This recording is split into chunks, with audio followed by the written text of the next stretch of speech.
with the full screen? Yes. Okay, great. So there's a lot that I will attempt to cover today. I think if there are four things that you walk away from this talk with, my hope is that you'll be able to define what a digital biomarker is, both from general scientific discussion to make it easier to explain, what it is when we take continuous data from a wearable sensor and transform it into something that can be usable, for example, in an adaptive just-in-time intervention, but also from the regulatory perspective. So we'll talk about that toward the end. Also, where you can start when you have all of this massive wearables data to start with processing methods, nuances to be aware of, and thinking about the types of experts you may want to tap into if you yourself don't have certain areas of expertise, and then identifying some helpful resources and examples along the way.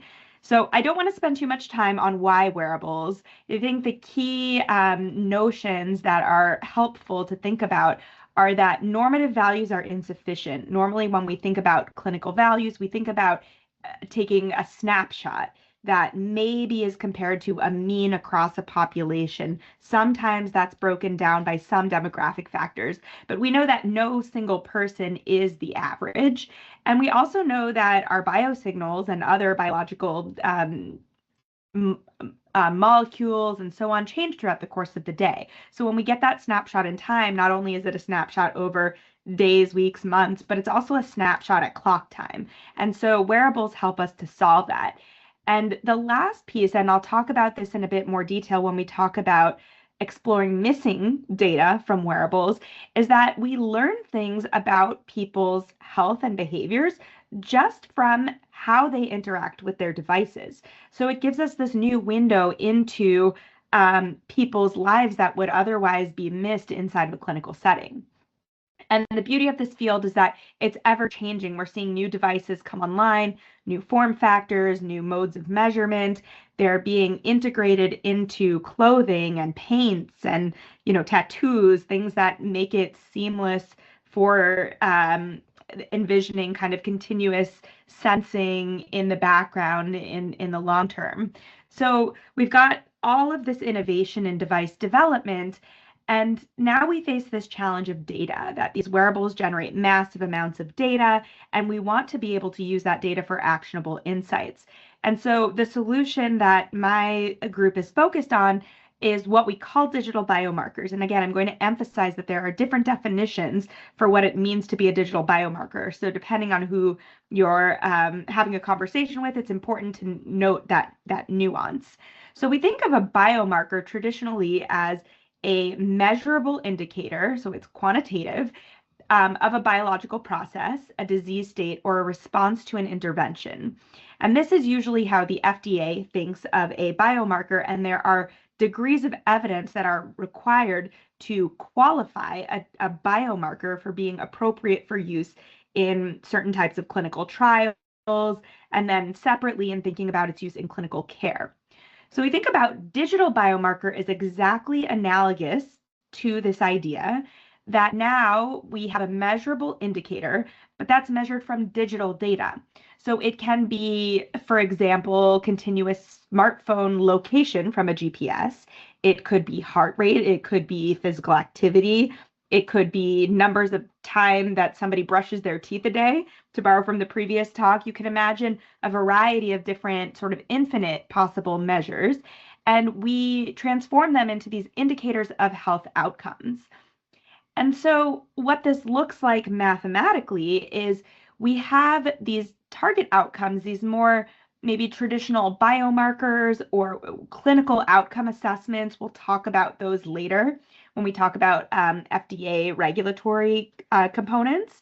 But essentially, these are things that are used clinically or within the FDA already, that we are targeting our digital biomarkers to predict or to estimate.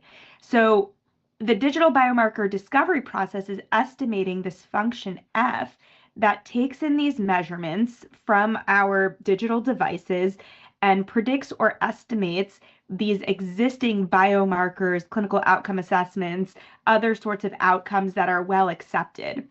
And you could imagine going a step further that these target outcomes have their own problems. We know, for example, that HbA1c, which is one of the markers for diabetes, doesn't work as well for certain populations. So we could envision taking this a step further and actually replacing some of these outcomes in the long run by finding relationships to things that patients care about, to morbidity, mortality, all sorts of other outcomes. So the possibilities here are really endless, and it just takes the work of our community to begin to develop the evidence basis for these. So when we are working to determine this f of x, we've heard already today some of the examples of what it would look like to develop these functions, these models, and we can leverage principles of data science, statistics, machine learning to figure out what are the most optimal functions. And the digital biomarker discovery project, which if you're interested, you could check out at dbdp.org, actually began as a pipeline, akin to bioinformatics pipelines that are common in genomics data analysis, where there are repeatable modules that we use to clean data, to perform quality control, to explore the data, to perform feature engineering, and then downstream modeling. And so the way that we look at this in an overarching pipeline design is that we have some goal, and this is the thing that either the patients or the clinicians or general community cares about. We have our data sources. These might be our digital data sources or other types of data types that we could layer in, for example, to that multimodal monitoring we've just heard about. And then we have these processes here that involve really manipulating that raw data in a way that makes it what you may have heard of as AI ready, essentially making the data clean and well behaved and ready for input into models or ready for assessment. And so in this section of the talk, I want to talk about these 4 steps and just briefly go over some examples of how you might think about this.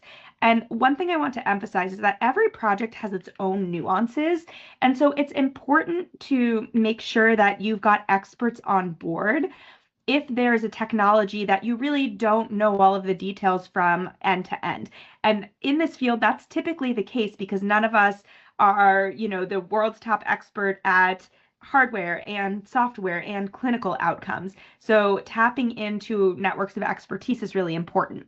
So I have a few slides where we'll walk through some basic ideas of exploratory data analysis, pre-processing and quality control, feature engineering, and feature selection, knowing that these are specific examples, but that your application may require other types. So exploratory data analysis is really a more general approach. And so what's laid out here is likely applicable to your work. I will mention this figure that will unfold was generated by Dolly. The previous one was generated by me. You can see a difference in quality. So a +1 for using your AI tools appropriately. So we want to start with our data integrity. We want to know, is the data usable? And that starts with looking at the format, the units, the metadata, the device versions, time alignment, looking at daylight savings time.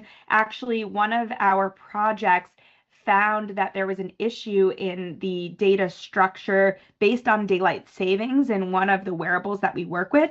And we ended up writing a whole paper on how people's behaviors change in daylight savings and how you actually have to remove the actual daylight savings day because of this artifact. And then talking about missingness, which I'm going to dive into in detail in this talk.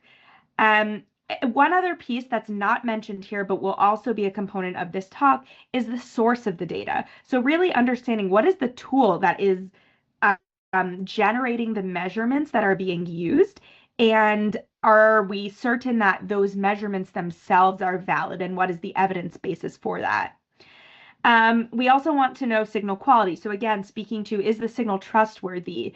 If you look at the raw signal, if you have access to it, do you see artifacts, and are you able to flag those? Are you able to address outliers? and also ensure that the data that you're seeing is physiologically plausible. We don't want to see heart rates of, 10,000, right? There are some numbers that we know just aren't possible. And then we want to look at the data. So this is my favorite part of exploratory data analysis. I love histograms. So always just generating histograms of your data. And sometimes we want to look at really, really large data with histograms. So we might want to look at, billions of data points. What you can do there is subsample. So if you're doing some sort of random subsampling so that you're not spending a ton of compute and time trying to generate these visualizations, one thing to note is that you're not seeing every single one of your observations, but you're getting an overview. So you could, randomly sample 50% of your data and plot it, or even less than that. You might even start with 5 or 10%, depending on how many observations you have. And just looking at data points can really give insight. So start with histograms, box plots. Sometimes we want to do some transformation. So if we've got some crazy looking histogram, we could do some log transforms, but we really just want to get a feel for what our data looks like. We want to look at the temporal structure. We want to know if there's some contextual information where we might see blocks of data behaving differently than expected. And we'll talk about that in the missingness example next. And then also looking at correlation between different signals if we have multimodal data. So correlation matrices can be a really valuable way to do that. Again, we often want to subsample data because those can take a long time to generate. And then finally, trying to generate some insights. And this starts to sort of cross into the actual modeling process. So if we're doing some sort of pre-processing, if we are doing quality control, we want to be thinking about sensitivity analyses and the impact that those processes have on our data. We want to think about the underlying characteristics of our cohort. And we'll talk about how those characteristics can really be important in changing how well our model performs for certain subgroups. And then there is this risk of the wear time bias, thinking about signal artifacts, thinking about how the arbitrary or kind of forced decision making that happens throughout this process can impact the downstream analysis. So it's always important to think about, where am I choosing a threshold, or where am I deciding to look at a data in a certain way that is impacting the overall data that is, maybe not going to be as population representative in the end. So these are just a couple of examples from projects that I've run in the past where we've had some pre-processing tasks that needed to occur, data quality control. Here are some examples of methods that I've used, but I really want to emphasize that this is not at all an exhaustive list.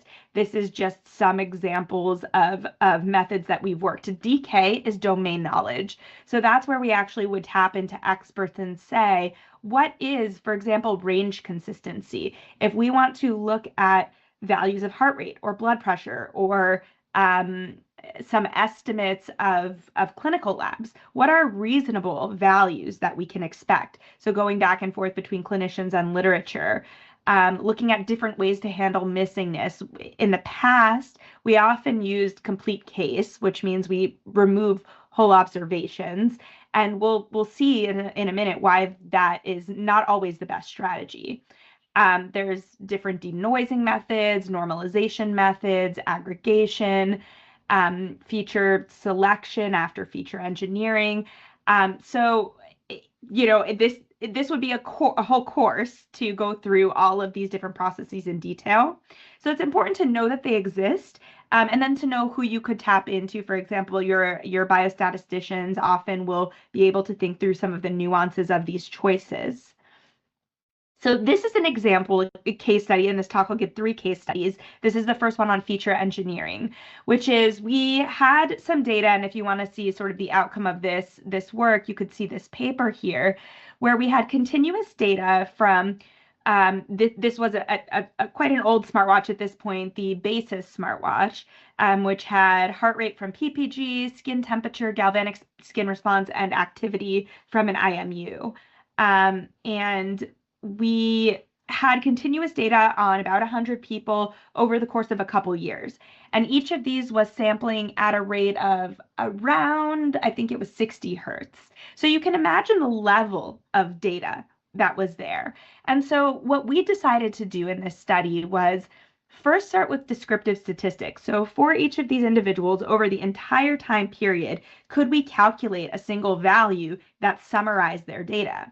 And then we could start to think about these same descriptive statistics, but over certain periods of time within that data. So looking at just their daytime data or just their nighttime data, looking at how they might change from weekday to weekend, looking at seasonality, looking at these variables during resting, high and low impact activity. And so you can imagine how you can start to really expand the number of features that you could calculate using this sort of domain knowledge and statistical approach.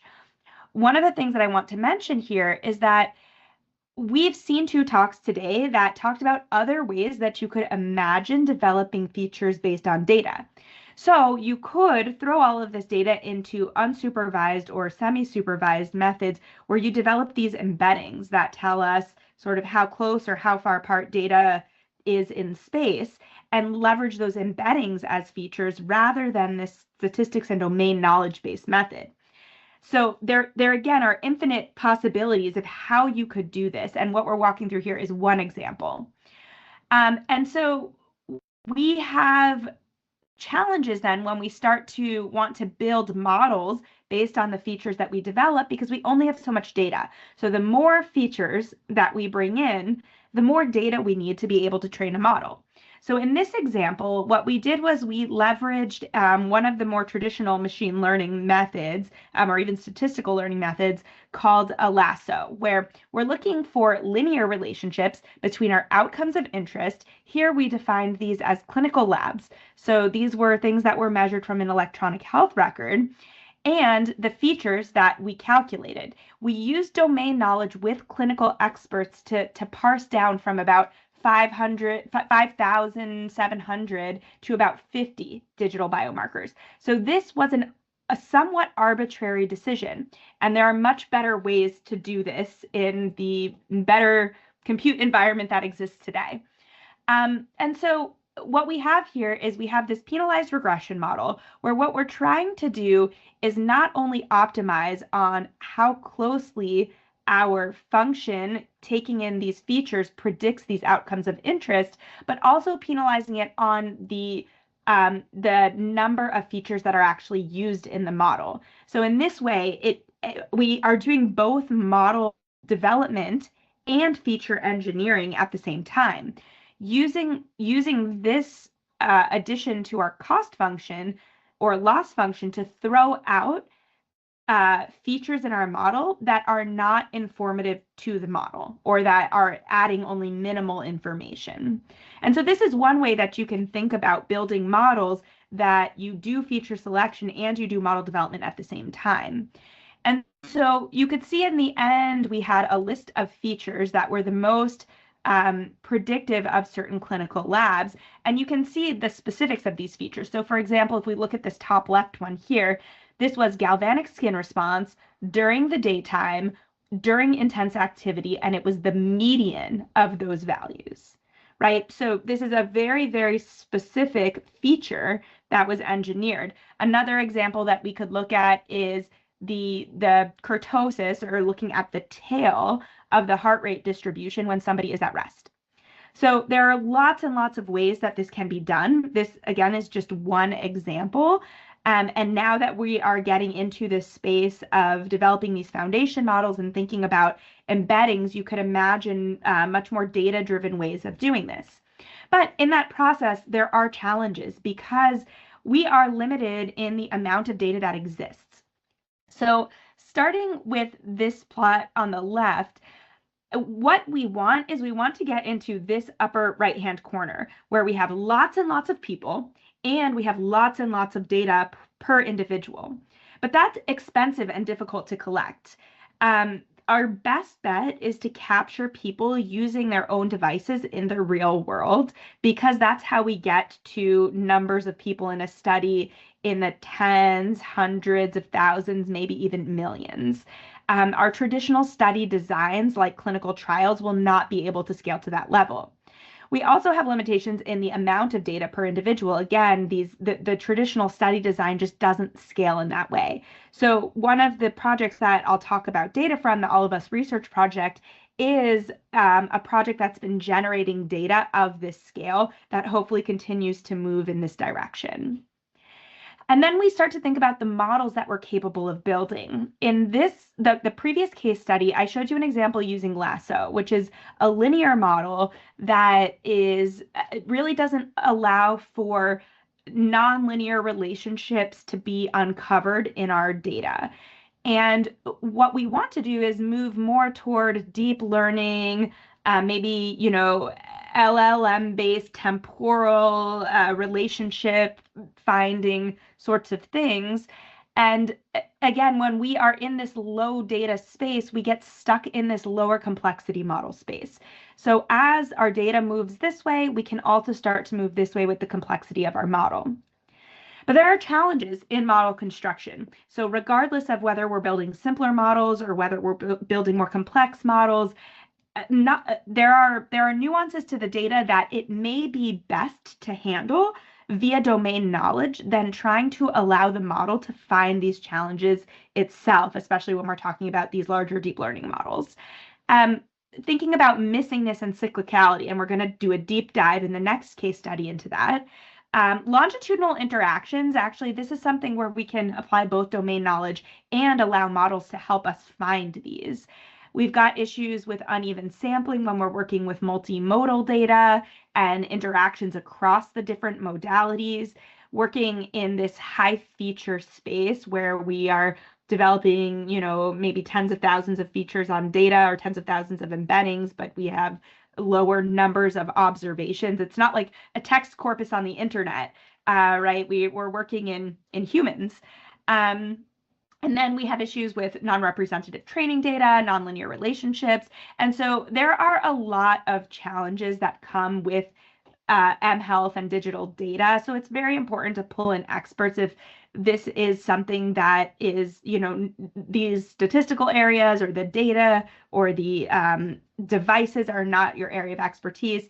Talking with people can help uncover these. And a lot of the challenges and the problems that we've uncovered in our data have actually just been through conversations.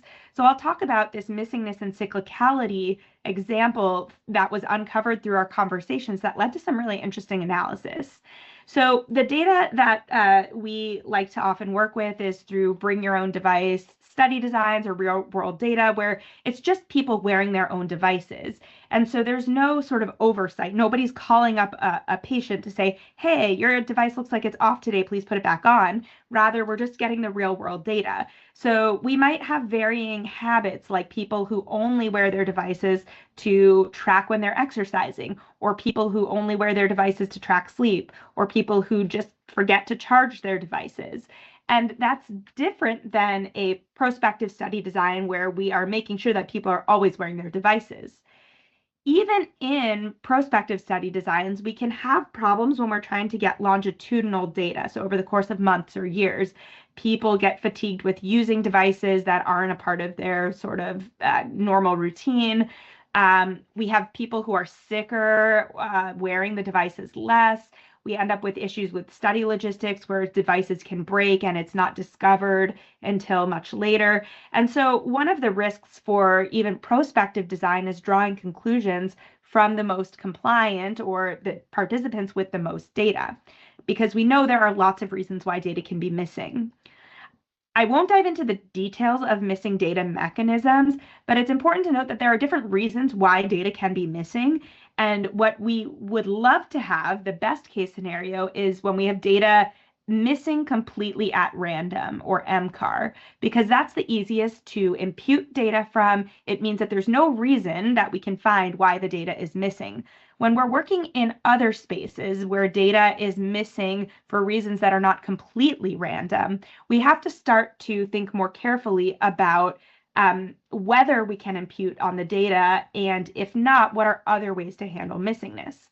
So one example might be a threshold-based dropping strategy. So we say that we are going to include in our study only those days that have enough observations, and we could define some threshold to say the number of present observations out of the number of total possible.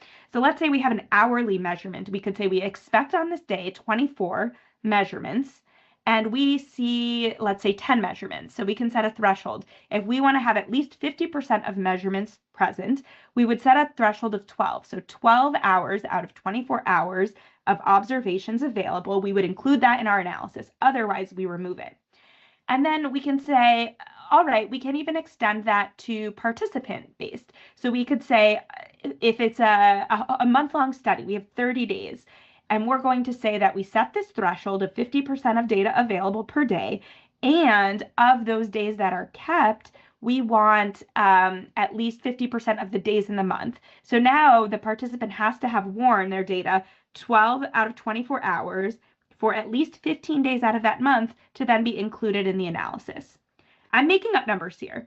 So this was all very arbitrary, right? You can make up numbers too, and people do that all the time. But this is a big problem in our field because it happens all the time that we have multiple studies that are done that are not comparable across the studies because different thresholds are used and the raw data is not made available. So we can't compare results from one study to another because of this challenge. And so you can see this is an example from a recent paper where we showed what it looks like to apply different thresholds. So performed a sensitivity analysis to say, if we decide on different values of our adherence threshold, here's the number of people that are included. And again, these are large numbers because we're working in all of us data. And you can see that a big drop off happens sort of around this 80% mark. And then the same thing with the number of days. And so we could see that we go from, this is in the, this would be like 40,000 days. No, this would be, I think our units here may be incorrect. But anyway, what we're looking at is sort of a large number of days. We're looking at over the course of months and years, and we want to have that much data on people. So we can use the data to tell us what is an appropriate threshold to choose. So this is what my students say, TLDR, too long, didn't read.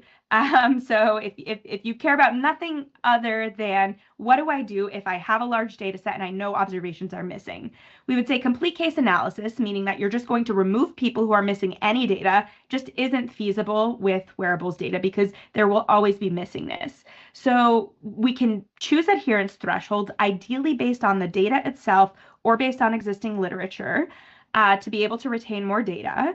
And your results will be sensitive to whatever choice you choose. So ideally, making your code and your data publicly available so that other people can change it if they have different data to work with, that's ideal. And then there are imputation methods that you could use to fill in some data. And also it's important to be very transparent about that. So if we wanted to kind of dive deep on a way that we might think about missingness differently is that there is an awareness that context matters in missingness.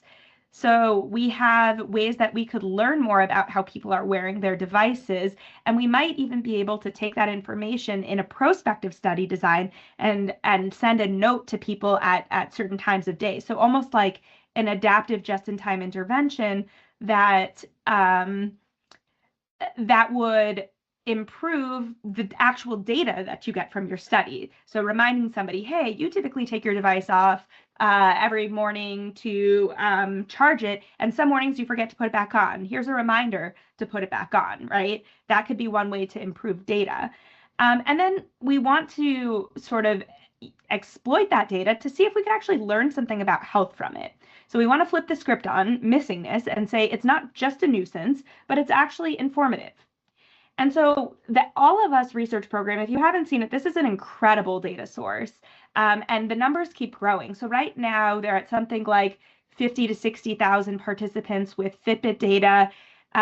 They're saying that later this year, there's going to be up to about 80,000 people. They're also starting to release Apple Health Kit data later this year. So just a really amazing resource. And the study that I'll talk through as our second case study here, we have about 15,000 participants spanning 5 years. So we're using a subset of this group that has a longer period of monitoring, at least one observation at the beginning and one observation at the end, so that we can look longitudinally. And then we have an even longer, we have an even more sort of homogeneous subset, I'll say, that was in a pre-COVID era that we do a deep dive into. And so in this All of Us study, there's not only wearables, there are tons of other data types, genomics, clinical labs, imaging, surveys, you name it. And so there's so much that can be done here. So we're going to start with just looking at this cohort. This is going to be the cohort of the roughly 5,000 people looking over 5 years. And what we do is, instead of looking at values of heart rate or values of steps, we're just going to look simply at if somebody's wearing the device or not. So is the data present or is it missing? And we take that in 15-minute observations averaged over a 2-hour window. And you'll see why we do this averaging in a moment. So this is the data. Right now we're looking at 5,000 people, 5 years of data, and we did hierarchical clustering to order people. So each of these rows is an individual person. So we're ordering people on this y-axis here by similarity to other people in the cohort. And there's a lot that you can probably start to just see with your own eye. For example, we have some people who have sparse wear early on, but start to wear their device a little bit more. If we wanted to actually take a look at the wear throughout the years, we could see that there's always a peak in January that corresponds to probably New Year's resolutions, maybe some holiday gifts where people get the devices put on their wrist. We see that we've got a group that wears the device a lot in this dark blue, people who are sparse wearers kind of regardless in this lighter color. And we see some kind of interesting patterns, but there's one that emerges that is sort of particularly interesting, which is how data is missing is cyclical. And so we could see that if we look at the clock time here, we see from 0 to the next morning. So this is midnight to midnight. We've got the white space where there's no wear. That's from about midnight to about 7 a.m. And then the wear is from about 7 a.m. to roughly the next, 11 p.m. or midnight. And so you might intuit what this could correspond to. But what we see here is that roughly these are based on people's wear habits. So are they wearing the device during the day? Probably yes. And are they wearing the device when they're sleeping? Probably no. And so we could start to think about missingness in this way. Does the missingness allow us to learn things about people's daily routines? So we know now from that example that people take their device off, a good chunk of people when they're sleeping, but there might be other activities like showering, like doing activities with the hands, taking the device off to charge, that lead to the missingness in the data. And so this is a way shortcut to the findings from this. And if you're interested, there's a preprint up that has more of the details here. But essentially what we find is that we can divide people first into how habitual they are in their wear. So do they always take the device off and put it on at the same time every day, or is it kind of random? And if it's random, are they still wearing their device a lot, but just taking it off, for example, when it dies? Or are they not wearing it all that often and maybe just putting it on when they remember to wear their watch? We see that there are these two very interesting gaps, and you can see the N numbers here. So this is the number of people that fit into any one of these clusters. So it is pretty neat that you can see, there are 42 people here who tend to take their watch off at roughly the same time every evening, and 102 people that tend to take it off every morning for the same time from roughly 6 to 7 a.m. And so it's pretty cool that this is sort of like a sustained pattern that we think is probably charging or showering But you might think about your own wear patterns if you have jewelry or a smart device that you wear. So we had already seen this pattern here in that banded pattern where we had a lot of missingness at night and a lot of wear time during the day. But really interesting, there was this group that had a lot of missingness during the daytime hours and a lot of wear time at night. There's a deep dive in that paper that you can see if you're interested, where we dig into whether these are people who are tracking their sleep versus people who we find are actually active in the middle of the night while wearing their watch, which we think are shift workers. And that's some follow-up studies to be done. So we can add another dimension to this now to say, okay, we can look at daily patterns of wear, but we could also look at how missingness changes from weekdays to weekends. And so you could see that on the weekends, for example, the top bar here is Sunday and the bottom one here is Saturday, that we have missingness that goes until later in the morning. So that gives us a hint that people are waking up later, they are getting dressed earlier, they're starting their day later, and we kind of see that pattern persist across different groups. We see sometimes on weekends people don't wear their devices at all. We see the opposite pattern where there are some people who only wear their device on weekends and not during weekdays. So that could be maybe people who work in like a meat packing plant, for example, that can't wear a device on their hands when they're working. So there's a lot that we can begin to infer just from the missingness in the data. So we dubbed this idea as a routinotype. And the idea is that we could use missingness to develop these objective, scalable, and modifiable human characteristics that could actually serve as digital biomarkers. In this paper, we went into circadian, weekly, seasonal, overall wear. So does somebody wear the device a lot or a little, habituality, and you could imagine layering all sorts of different types of routinotype dimensions on this. So you could layer in a physical activity, you could layer in sleep, you could layer in heart characteristics, a variety of different things. So this is just the tip of the iceberg. And I won't go into it here just for time, but we start to then build these as digital biomarkers to say this dimension of the routinotype. So whether or not you are a habitual wearer or a non-habitual wearer actually relates back to things like depression. And we show that that relationship exists, actually that exact relationship in this data. So this is one way to leverage missing data, leverage any other type of wearables data, and then relate it back to health outcomes because we have this amazing data set at our fingertips. And everybody has access to this. So if you want to work on All of Us data, you could go to the All of Us Researcher Workbench, set up an account, get access. For time's sake, I'm going to keep moving along. I'll mention that there are some additional challenges in digital biomarker discovery. One that we think about a lot is sort of the validity of the data that comes from the devices and the regulatory oversight. So when we're going back to this digital biomarker development process, we think about where the data comes from as well. These are digital health technologies. And essentially under the hood, we've got some sort of sensor that has transformation of a physical property like light scattering or like physical motion that gets converted into electrical signals that get transformed and compressed and altered in various ways that then eventually usually end up on the cloud in some database.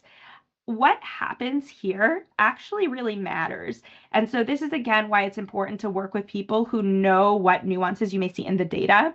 This is one example. I love this paper. They did this really cool deep dive into GitHub repositories where they were able to find changes that were pushed to Fitbit and Garmin devices over a couple of years. And this just gives you an example of how data can change even when your hardware doesn't change at all.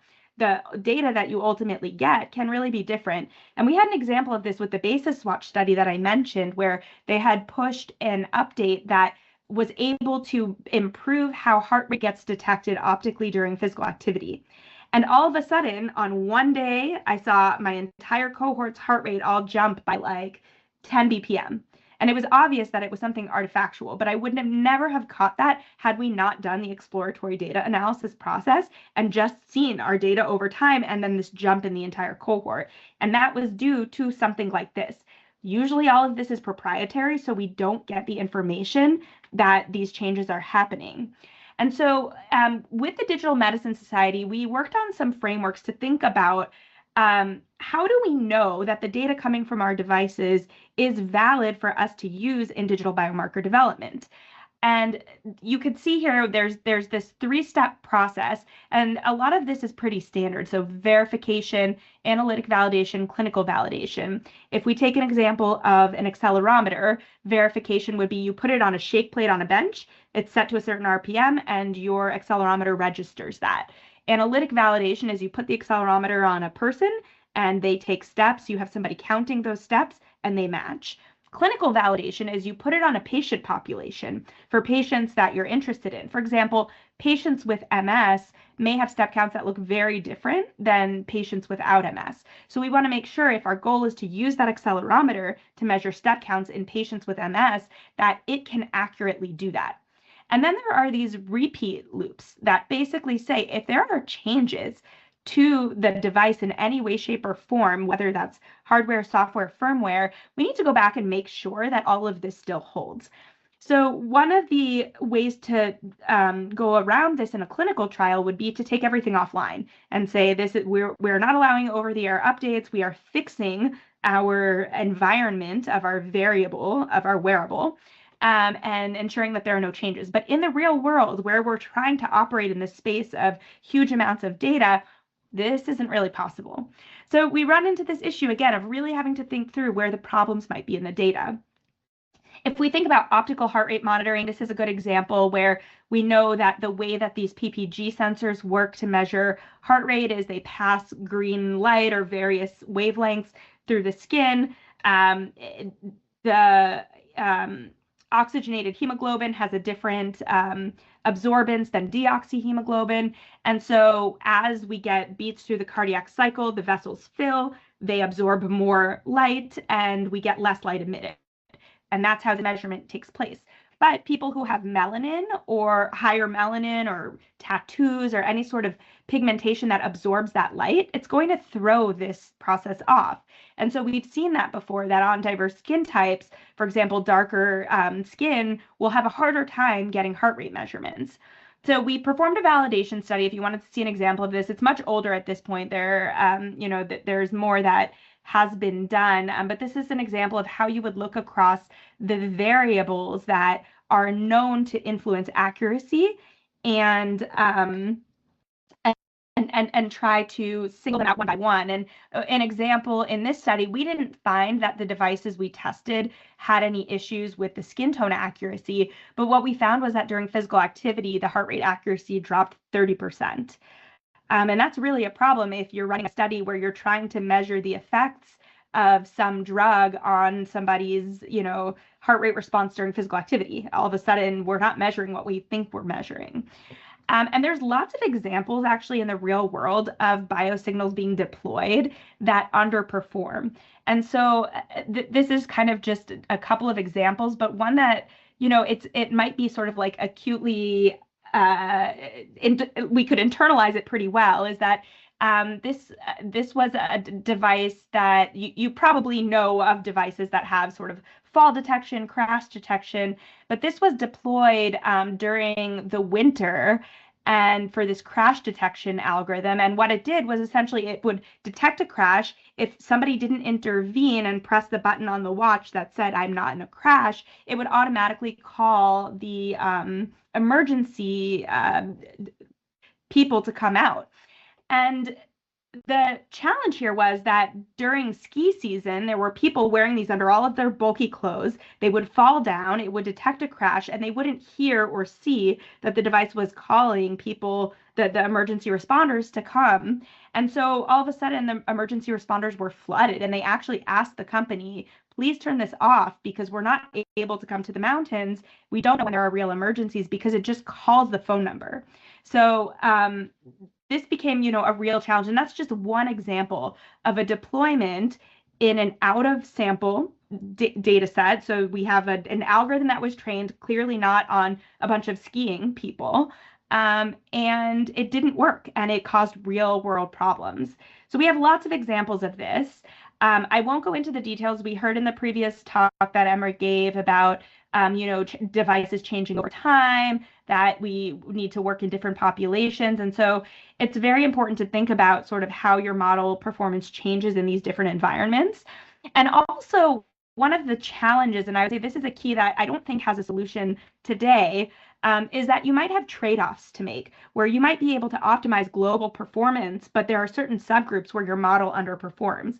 And so making a decision about how to handle these sort of subgroup issues is tricky. And there's, I would say, ample work going on in that space.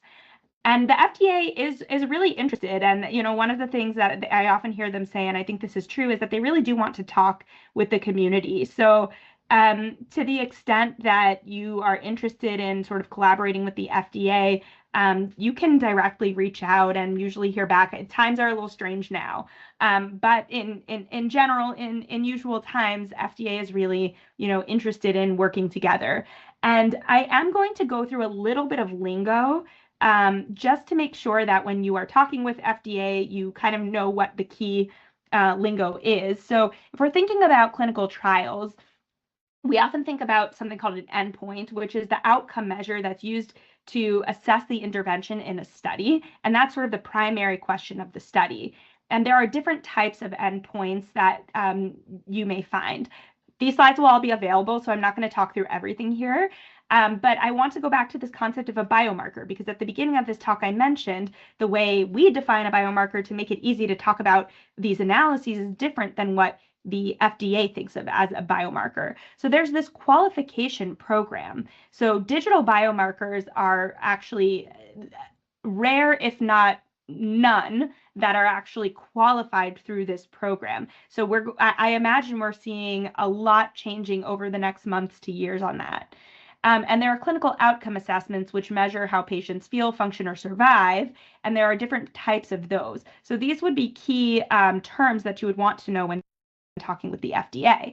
And there are this question of sort of what is sufficient evidence for a digital biomarker to be qualified by the FDA.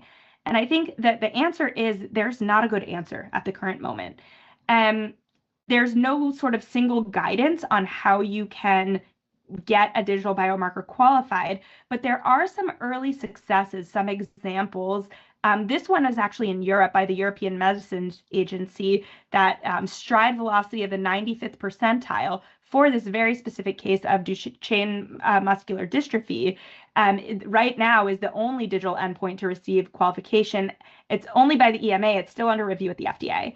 And then the FDA has approved or has accepted MVPA as a primary endpoint in this clinical trial. Unfortunately, the clinical trial itself was not successful, not because of the digital biomarker, but you see how we can count too on our fingers the number of examples that exist today. So it's important to know that this is something that is still evolving, and there's more to be done in this space for sure.